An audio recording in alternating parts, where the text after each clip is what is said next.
C'est un trajet que des dizaines de milliers de Sud-Soudanais ont emprunté pour se mettre à l'abri. D'abord de la guerre, puis de la famine déclarée dans 2 comtés en février dernier, juste au nord de cette zone marécageuse, l'une des plus vastes de l'Afrique. Aux abords des cours d'eau, le sol est jonché de déchets au milieu desquels les gens comme les animaux défèquent en plein air, alors que partout autour se baladent les vautours. L'eau est infestée de choléra et autres parasites. Ça n'empêche pas qu'on s'y approvisionne ou y fasse la lessive. Beaucoup de ceux qui sont venus trouver refuge ici n'ont pas eu le luxe de faire le parcours à bord de ces embarcations rudimentaires.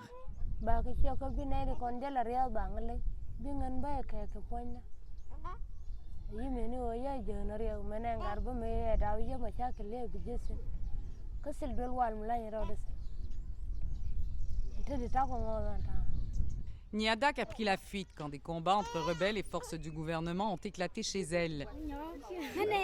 La difficulté d'accéder à Gagnel et ses environs protège les gens des combats, sauf quelques exceptions. Mais c'est aussi ce qui explique que seule une poignée d'organisations humanitaires ont pignon sur rue ici, dont Mercy Corps. L'organisme construit des installations sanitaires et sensibilise la population, qui croit sans cesse, à l'importance d'une bonne hygiène. Il n'est jamais trop tôt pour apprendre. I often feel we are mopping the floor while the tap is on.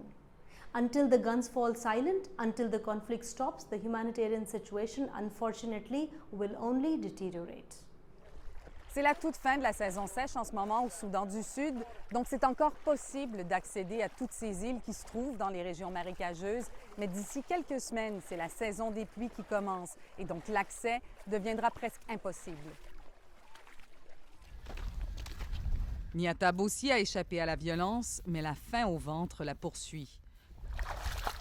Comme beaucoup ici, entre les distributions du programme d'aide alimentaire mondiale, elle n'a que des racines de nénuphar et de roseaux à se mettre sous la dent.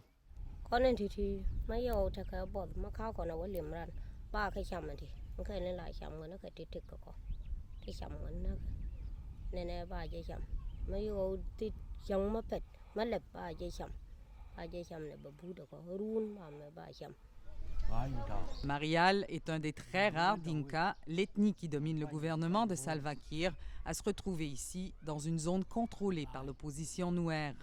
Ce n'est pas la violence qui l'a fait quitter sa maison, mais la faim seulement, dit-il.